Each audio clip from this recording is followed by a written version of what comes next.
चलिए अब हम लोग चौथे सूक्ष्मजीव के बारे में पढ़ेंगे, लाइकेन, जो इस लेसन का अंतिम टॉपिक है। ठीक है, ये इसके बाद ये लेसन आपका खत्म हो जाएगा।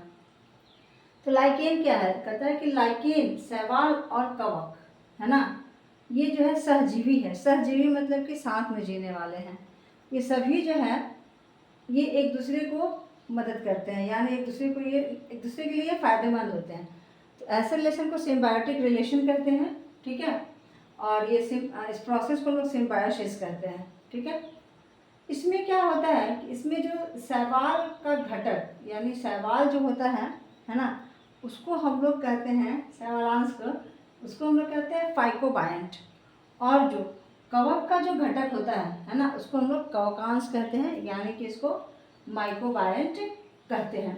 यानी लाइकेन जब शैवाल के साथ होता है ना, लाइकेन जब शैवाल के साथ होता है इसको शैवालांश कहते हैं, इसको हम लोग फाइकोबायंट कहते हैं। लेकिन लाइकेन जब कवक के साथ होता है ना, तब इसको हम लोग कहते हैं माइकोबायंट।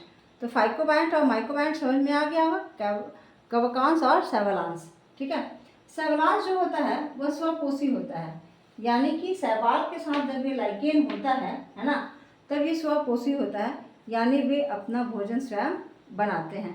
लेकिन जब यही लाइकेन जब कवक के साथ होता है तब ये परपोषी होता है, यानी भोजन के लिए दूसरे पर निर्भर करते हैं। ठीक है, अच्छा, शैवाल कवक के लिए भोजन बनाता है। ठीक है, शैवाल जो है वो कवक के लिए भोजन बनाता है, और कवक जो है शैवाल को आश्रय देता है, यानी उसको रहने का जगह देता है, और खनिज, लवण और जल को मिट्टी से अवशोषित करता है।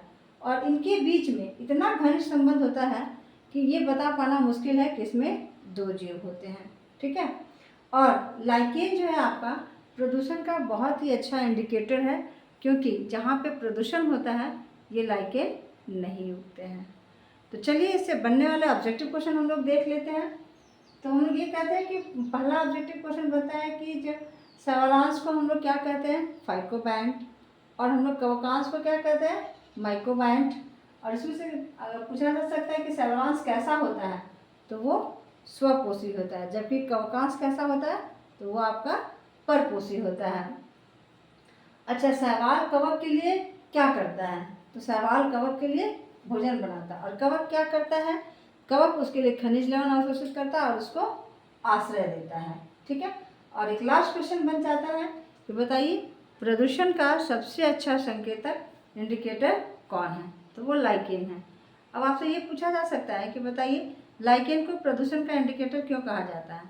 क्योंकि वो प्रदूषित जगह में नहीं उगते हैं। इस तरह से हमारा लेसन 2 जो है बहुत ही सक्सेसफुली ख़त्म हुआ। और आप लोग जो है इसको बहुत ही ध्यान से पढ़िए, और इसको अच्छे से पढ़िएगा तो आपको एग्ज़ाम में क्वेश्चन ज़रूर आएंगे इससे। ठीक है, और मैं आपको ये प्रॉमिस करती हूँ कि आपको जो है मेरे पढ़ाए हुए से क्वेश्चन बाहर आपके एग्ज़ाम में नहीं आएंगे, चाहे ऑब्जेक्टिव क्वेश्चन हो और चाहे सब्जेक्टिव क्वेश्चन हो। तो आप इस सारे लेसन को बहुत ही थॉरली, बहुत ही अच्छे से पढ़िए। ठीक है, और ये आपको एग्ज़ाम में बहुत ही सहायक होंगे। Thank you.